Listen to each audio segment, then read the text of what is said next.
Chers amis, Boker Or, Beshem Hashem, Naaseh, Venatzliach, nous sommes ce matin le mercredi 3 du mois de juillet, déjà le 27 du mois de Sivan. Le shiur d'aujourd'hui a été acheté pour un tzaddik. Il a été acheté par Daniel Attal, qu'on remercie du fond du cœur, qu'Akadosh Baruch Hu le bénisse lui et toute sa famille, pour l'élévation de l'âme de son papa, Rabbi Yaakov ben Simcha Attal, Roi Hashem Tenachenu Begane Eden Elion Vechol Ashochovim Imo Bichlal Arachamim Vaselechot. Et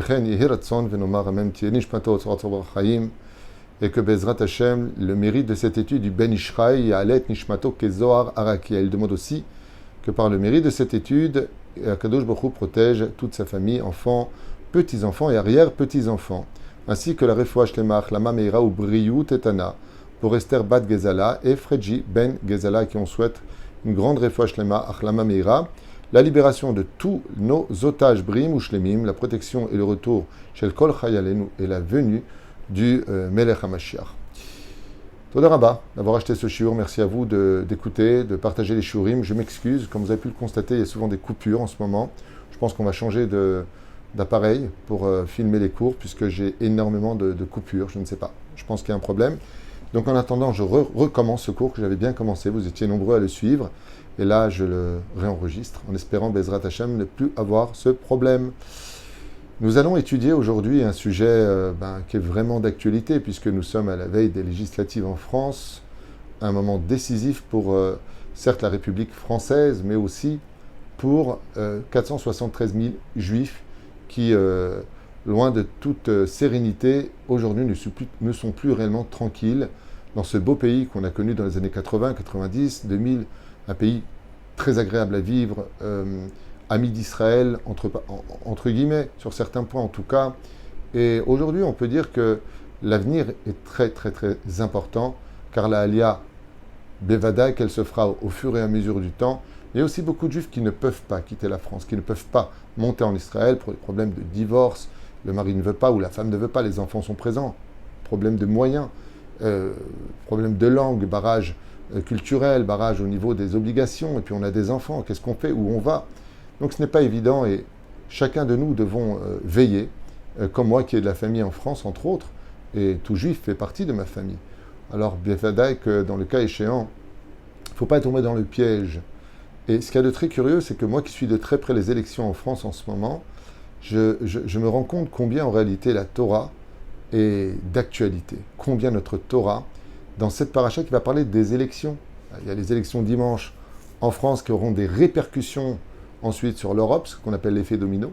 Et la paracha qu'on va étudier, on va voir une personne très très spéciale, un très grand diplomate dans sa façon de se comporter qui en réalité a des idées très sombres. C'est ça la politique. La politique, c'est un espèce de Pinocchio qui montre une très jolie forme, qui sait parler comme le renard et se bouger comme le serpent, mais qui, en fin de compte, ne se bat que pour lui-même, que pour son siège. Alors, Baruch Hashem, nous les Juifs, on a au moins de la chance, on a Meir Habib en France, pour nous représenter. Après, on l'aime pas, c'est un autre sujet, mais en tout cas, il défendra les droits de la République et aussi la sécurité et le bien-être des Juifs de France. Donc, on compte sur lui, que Dieu le garde, Bezrat Hashem, il lui accorde beaucoup de réussite. Mais nous, en ce qui nous concerne, vous allez voir que dans cette paracha, eh bien, et c'est là où je voudrais faire une parenthèse importante, il y a ceux qui pensent qu'il ne faut pas mélanger la religion à la politique, que ça n'a rien à voir. Il faut vraiment avoir une âme assimilée pour penser une chose pareille. Il faut vraiment avoir deux bilans de galoute, non pas avoir vécu, mais dans le sang. Parce que la Torah, c'est de la politique. 100% politique. C'est la seule différence entre la Torah, qui est une politique de vie, et la politique qu'on entend dans les pays, c'est totalement différent. La Torah, c'est une politique de droiture, d'honnêteté, de promesses tenues, d'engagement plausible et efficace. La politique, c'est je te vends tout avant, puis tu n'auras rien après. C'est vendre des choses alors qu'il y a, comme on dit, un proverbe français qui dit ne vends pas la peau de l'ours avant de l'avoir tué. Il y a des gens qui vendent des peaux d'ours, il n'y a même pas d'ours dans la forêt. Et c'est vraiment dommage que les gens tombent dans le piège. La Torah, elle, par contre, a une politique de vie différente qui gère absolument tout grâce aux 4 compartiments du Shulchan Aruch, que ce soit entre ta relation religieuse, entre toi et Dieu, entre toi et ton prochain, pour tout conflit entre l'homme dans les affaires, pour les mariages, pour les divorces, pour les héritages. La Torah comprend en elle toutes les halachot. Toute la Torah répond à la vie sociale, économique et vitale pour chacun de nous. Les droits de chacun. Le maaser qui était pris, le fait de soutenir la Torah, le fait que la Torah soit aussi un espèce de dôme de fer pour protéger le peuple d'Israël. Nous ne sommes pas un peuple comme les autres peuples, et je pense que tout le monde le voit aujourd'hui au sein des réseaux sociaux. Le monde entier est sur qui est juif. D'où viens-tu? On interdit aux juifs de rentrer dans les universités. Non, non, non. Non, non, pas les doyens d'université ni les professeurs, hein. Quoique. Non, non. Les élèves font la loi. Ils demandent les cartes d'identité. Si vous voyez un non-juif, tu ne rentres pas. Tu ne peux pas rentrer. Sous les yeux des autorités. Je parle des États-Unis, je parle de la France. Et même en Israël. J'ai appris ça hier. Il y a beaucoup de conflits aujourd'hui dans les universités. Mais la reine, la Torah gère tout. Celui qui attend le Mashiach, comme l'a demandé ici Daniel à Yakar pour ce cours, est la venue du Melech HaMashiach. Alors, sachez, chers amis, que le Mashiach est un très grand homme. En Torah, il est Hogé Torah, comme le dit le Rambam. Aval uba le Arzira Atara le Yoshna.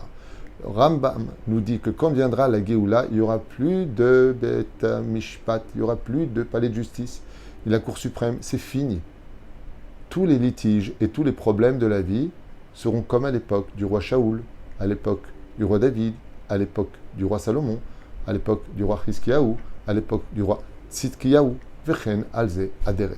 Et la reine, Bezrat Hashem Idbarar, il sera facile de comprendre que notre situation actuelle est basée sur, malheureusement, des lois qui sont anti-Torah et qui ne sont pas du tout accordées à la Torah. Tout à l'heure, avant que j'ai eu cette coupure, j'étais en train d'expliquer qu'un très très très grand Talmid Chacham a été jeté pour 3 ans ferme en prison. Non, non, il n'a pas violé. Non. Il a été arrêté, non pas parce qu'il a tué, non, non. Il a été arrêté parce que c'est un rabbin qui est très connu. Et les impôts ont estimé qu'il aurait peut-être fait du blanchiment d'argent pour eux ou pas déclaré ses impôts. En fin de compte, ce qui en est sorti, c'est qu'il n'aurait pas déclaré certains biens. Alors il n'a pas payé ses impôts. 3 ans de prison ferme. Il en est sorti. Je parle d'une personne géante en savoir-vivre, en Torah, en Mitzvot ou Masim Tovim. Et la personne me parle, elle me dit, dis-moi, tu te rends compte, aujourd'hui, ce grand rab, il est sorti de prison. Et je trouve ça normal qu'un rab, il vole. Je lui dis, il vole selon qui? Il m'a dit, selon le juge, quoi. Il a été jugé. Quel juge? Celui qui lui-même est immoral derrière son siège? Lui, qui suit des lois laïques? Parce que toi, tu viens de dire que c'est un voleur, on est bien d'accord. Il me dit oui. Il a été jugé pour vol, non? Je lui dis, reviens avec moi. Je rentre au Beth Midrash et lui ouvrant le Shulchan Aruch, je lui fais lire en hébreu. Lis-moi ce qui a marqué. Talmidei Chachamim, Pturim, Mimisim.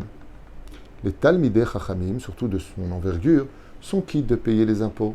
Non pas à payer les impôts. Je te repose la question maintenant, selon les lois juives, est-ce que c'est un voleur? Il dit, ah là non, je ne savais pas. Je lui dis, alors avant de parler, pose des questions, parce que tu viens de faire un motzi shemra et suivre le chemin des goïm. Ce n'est pas le chemin des juifs. Nous, les juifs, Am Israël, nous avons le Shulchan Aruch qui répond à toutes les questions. Si ce grand Talmid Chacham avait dû être jugé selon les lois juives, on ne l'aurait même pas dérangé. Et ces mêmes personnes, où on entend toute la journée sur les ministres qui sont représentés au sein du gouvernement, hein, celui-là il a fait ça, celui-là il a volé, celui-là il a détourné, celui-là... C'est quand même curieux de voir que ces mêmes personnes qui ont le pouvoir entre les mains ne sont pas du tout des exemples à suivre. Et la reine Bezrat Hashem, je vous invite à rentrer dans cette merveilleuse étude du Ben Ishraï à propos d'un des plus grands politiciens, mais pas celui de la Torah, un politicien qui sait vendre tout ce qui n'existe pas hein, dans un monde d'illusions, juste pour avoir le pouvoir, pour ses intérêts personnels, et pour cela il va utiliser cette stratégie extraordinaire. Comme on peut voir aujourd'hui des choses incroyables en France, incroyables, incroyables. La droite, le centre-droite, sans donner de parti, c'est pas important, je sais pas le but du cours, qui est prêt à s'associer avec LFI, avec l'extrême gauche, mais des trucs de fou, alors que juste il y a 2 semaines en arrière, 10 jours en arrière, surtout pas, et des accusations avec des preuves, et des vidéos à l'appui, et des documents à l'appui, et on est prêt à aller avec les uns et les autres, pas pour le bien-être des Français ou de l'Europe, parce que tout ça va prendre feu. Pas pour ça. Pas du tout. Pour ses intérêts personnels. Regardez, dimanche, les élections les plus importantes, je pense, personnellement, parce que je suis de près, pour l'avenir de la France et de l'Europe. Et regardez dans quel paracha nous sommes. Écoutez bien le Ben Ishraï. Incroyable. Vayakel Alehem Korach et Kol Haeda. Korach décide de prendre le pouvoir pour lui. Il estime que c'est à son tour de gérer les choses, de s'asseoir sur le fauteuil en cuir. Et donc, pour y accéder, il ne va pas venir seul. Il a besoin de venir avec du monde. Comme des mots-clés qu'on peut entendre de façon assez curieuse. Quand j'entends, moi je parle en mon nom, hein, bien sûr, quand j'entends les vidéos, la manifestation aura lieu à la place de la République, à la place de la nation. Alors deux façons de comprendre. À la place, centre géographique, à la place de la nation, à la place de la République. On peut le comprendre aussi comme ça. Alors regardez bien comment les choses sont dites. Vayakel Alehem Korach. Korach ne vient pas seul. Il est venu avec beaucoup de monde créer une manifestation dans cette paracha de la semaine. Mais d'ivrei l'etsanout. Et en se moquant, en ricanant, en inventant, en persuadant. Écoutez bien les mots. Hein. C'est du Ben Ishraï qui a été écrit il y a 130, 140 ans en arrière. Kol halayla ha'u. Pendant que tout le monde dort, dans cette nuit-là. Alach etzel hashvatim pita otam. Il est parti promettant. Maintenant, écoutez bien, il n'y a qu'un seul poste. Un seul. Et il promet à chacun de lui donner ce poste. C'est pour ça, d'ailleurs, comme Masechet Avot nous dit, qu'est-ce que c'est une mahluket she'enena leshem shamaim? Qu'est-ce que c'est un conflit qui n'est pas en l'honneur du ciel? C'est-à-dire, on se bat pour l'honneur du peuple et l'honneur de Dieu. C'est un conflit qui est comme Korach vechol adato. Korach et toute son assemblée. Mais non. Korach et Moshe, on aurait dû dire. Puisque Korach veut rentrer dans Moshe. Il dit non. Korach vechol adato. Parce qu'en fin de compte, ils se sont eux-mêmes tirés une balle dans le pied. Parce qu'il promet à tout le monde un seul siège, alors qu'il le veut pour lui. Et ils sont plus de 250 princes et une foule incroyable autour, qui accompagne Korach. Comment c'est possible? Regardez combien les gens sont idiots. Il n'y a qu'une seule place, et tout le monde le suit, grâce à la démagogie de Korach, qui promet tout. Au nom de la liberté, au nom de la sérénité, au nom de l'égalité. Il promet tout, alors qu'il n'en a rien à faire de personne. Et il le dit, si je tombe, vous tomberez tous avec moi. Et c'est ce qui s'est passé. La terre s'est ouverte à avaler Korach, parce que tout le monde oublie un petit détail dans ce monde. Vous pouvez faire ce que vous voulez sur Terre, inventer toutes les médias du monde, créer des réalités de photos qui ne sont pas des vérités sur le terrain. On peut tout faire.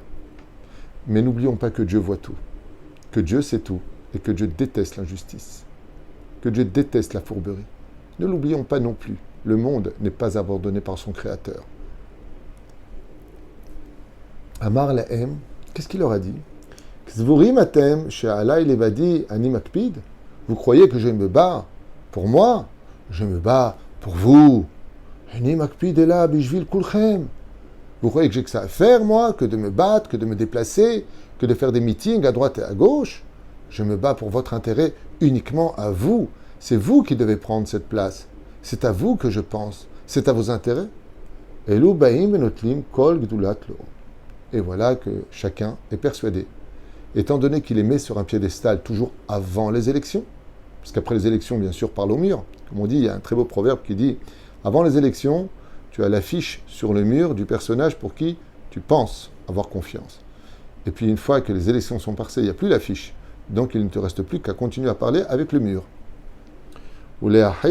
Aaron, Akeuna, Ad Sheniftechu Kulam. Alors, qu'est-ce qu'il propose? Il propose de remplacer Aaron, de remplacer Moshe, que ça suffit. C'est quoi cette histoire de Nida? On ne peut pas toucher nos femmes pendant 2 semaines. Vous trouvez ça normal? Déjà qu'on est mariés, avec toutes les responsabilités. Et les autres, ouais, le lait et la viande. Pourquoi est-ce qu'on peut? C'est n'importe quoi. Si tu manges du lait, tu peux manger de la viande. Et puis si tu manges de la viande, tu ne peux pas manger du lait tout de suite. Vous voyez bien que c'est n'importe quoi. Et les autres, ouais. Comme dit la Gemara dans le Masechet Shabbat, le mensonge est toujours posté sur un pied, un seul pied. Il tient, mais il ne tient pas longtemps. On voit tout de suite les résultats du mensonge dès que le temps se met en application. Le temps donne des réponses à tous les mensonges. Achlevasov, l'oracle chez Loyoil, non seulement ce qu'il a fait n'a rien donné de positif, mais toutes ces personnes sont mortes.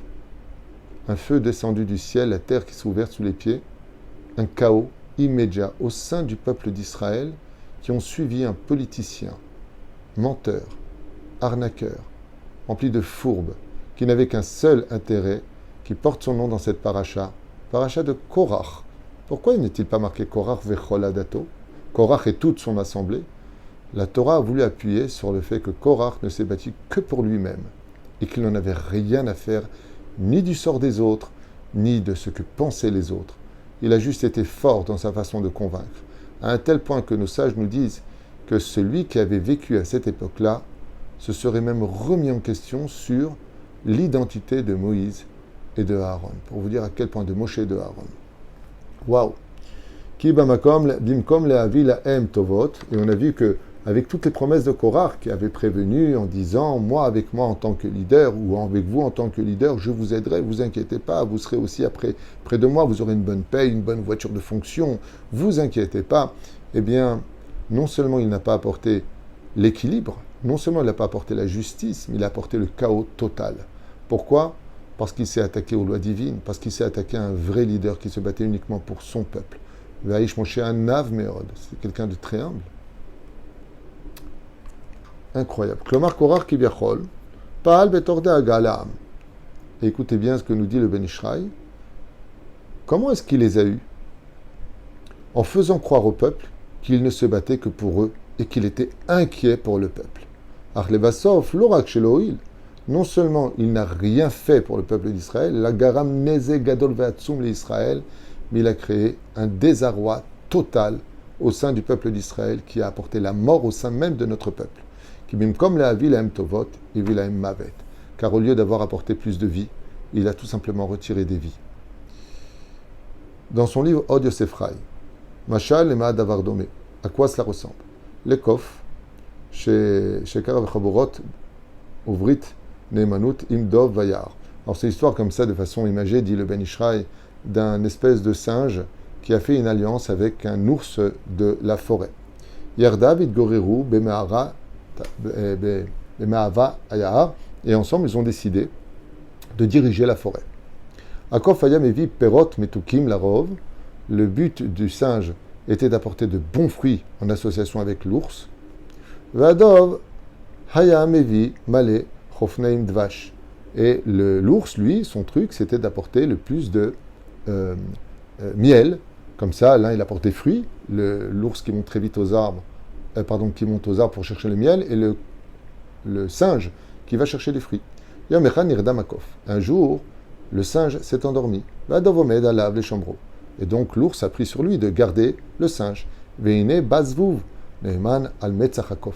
voilà que pendant que le singe dormait, une mouche de la forêt est venue se poser sur le front du singe. Et Nif Adov et Kapo Vigireshoto. Qu'est-ce qu'a fait l'ours pour protéger le singe? Il a donné un grand coup de patte très fort sur la mouche pour être certain de ne pas la rater, donc il faut être rapide et bien l'écraser sur le front du singe. Avalazu vaya'az panim veshuv hazar. Mais là, en faisant attention, bien sûr, de ne pas blesser le singe, il dit. Seulement, la mouche, elle a goûté qu'il y avait un peu de miel sur le front du singe. Votre femme, elle est revenue. Ah, Chehara Apo chez la dove, jusqu'à ce que l'ours soit énervé et a dit cette fois, je vais être très rapide et frapper un coup mortel. Admata et Tzik la Haver Sheli Atov. Il a dit, l'ours, jusqu'à quand tu vas embêter mon copain, le singe à côté, qui je me dois de protéger quand il dort, tout comme lui me protège quand je dors. Il me prévient. Bo elma dotra lekar velo tishkach leolam. Je vais te donner un coup, toi la mouche, que tu t'en rappelleras pour toujours. Natal adov sela gadol. Qu'est-ce qu'après l'ours, il a pris une espèce de grosse pierre comme ça, et pour être certain de ne pas rater la mouche, il l'a jetée de toutes ses forces dans une colère noire contre cette fameuse mouche qui ne cessait d'embêter son copain, le singe. Ardov bevad gam rocho shelakov nimchatz lamavet. Mais en tuant la mouche, il a aussi tué son ami le singe qui a eu la tête écrabouillée. Donc tout le monde l'avait compris depuis le début. La façon dont je l'ai raconté, parce que je ne connais pas, je n'avais pas lu le texte que je vais vous lire, donc je pensais que ce serait un peu différent, mais non. Donc au début il a frappé doucement, et puis ensuite il a frappé avec un rocher pour être certain de ne pas rater la mouche, mais il a tué en même temps le coffre.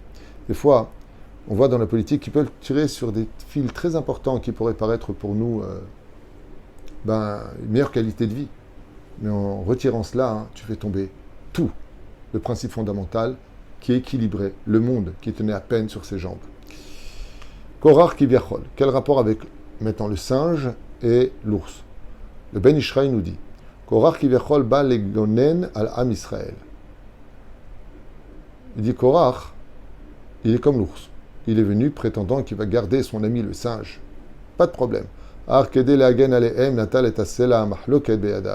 Il a pris un rocher pour tuer justement ce qui le dérangeait. Et comme il s'est énervé, il parle avec dureté au nom de sa justice, de sa vérité. En prenant ce rocher, il l'a écrasé sur la tête de ceux qui étaient avec lui, endormi par des discours, et il l'a tué. Il dit exactement comme ça. La politique qui n'est pas de la Torah, ce sont ces gens-là. Et c'est quoi ce rocher qu'il a pris? C'est les mahlokot, les conflits. Vous savez, ce qu'il y a d'extraordinaire dans la politique de la Torah, pas celle des nations, c'est que dans la Torah, quand tu viens pour argumenter quelque chose, tu ne dis pas à l'autre qu'il a tort, que l'autre c'est un ceci, que l'autre c'est un cela. Dans la Torah, quand on fait valoir ces lois ou ces valeurs, on les explique. On vend ce qu'il y a de très positif.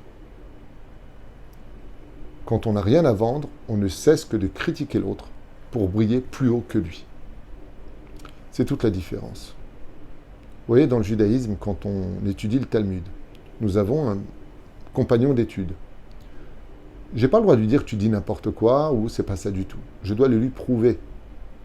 Regarde, relis le texte, regarde ce qu'il y a marqué, regarde dans telle feuille, prends Koves Mefarshim, prends le Maharsha, regarde le Ran, on va montrer et réaliser par la réflexion.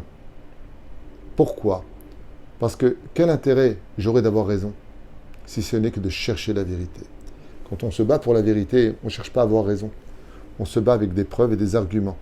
Et ces arguments-là viendront nous montrer que face au déni, il n'y a plus rien à argumenter.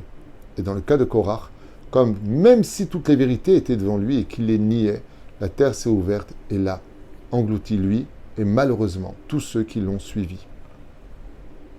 Comment s'appelle ce rocher, dit le Ben Ishraï? Les Mahlokot. Celui qui vient chercher que des conflits, de la haine, des injures. Eux sont Korach vecholadato. Yirshulu milchamat za'am b'machane, ela shebemkom le'oil, yevi makat mavet l'Israël rachamana litzlan.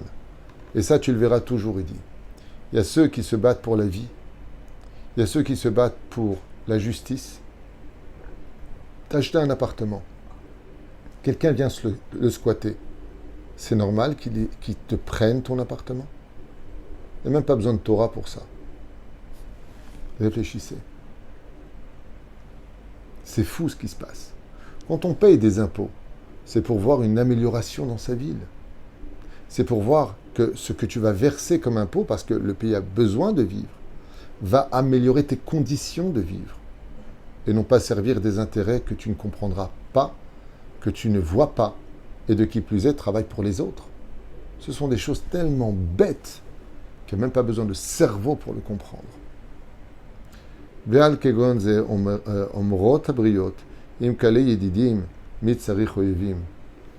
Et c'est extraordinaire cette phrase. Avec de tels amis de cette politique mensongère, qui a besoin d'ennemis? Car ils sont déjà à l'intérieur de leur propre politique de vie. Voilà, c'est Ben Ishraï, je trouve ça merveilleux. Et ce qui, je n'avais pas lu le texte, je vous dis franchement, ce qui me choque particulièrement, c'est qu'on est dans une période aussi bien, ce que je dis, c'est pour Israël, tout comme ailleurs, hein, attention. C'est fou ce qui est en train de se passer. Mais on est face à un tournant de l'histoire où je souhaite de toute mon âme et à tous les Juifs d'avoir les moyens, le mérite et la possibilité de rejoindre la nation sur sa terre Parce qu'apparemment, la galoute, c'est fini. Shuot venechamot, ahavar ve'arva, shalom ve'reut. Shashem evarech etrem. Que Dieu vous protège, Am Israël. Vous êtes un peuple exceptionnel, merveilleux, rempli d'amour. Nous, Baruch Hashem, en France, j'ai pas de souvenir que les Juifs ont fait des problèmes. J'ai pas de souvenir de ça. Je sais que j'ai vécu plus de 20 ans en France. Même nos manifestations ont toujours été on ne peut plus pacifistes, on ne peut plus expressifs, mais en tout cas, sans jamais nuire à quiconque ou brûler quoi que ce soit. Am Israël, Haï Vekayam.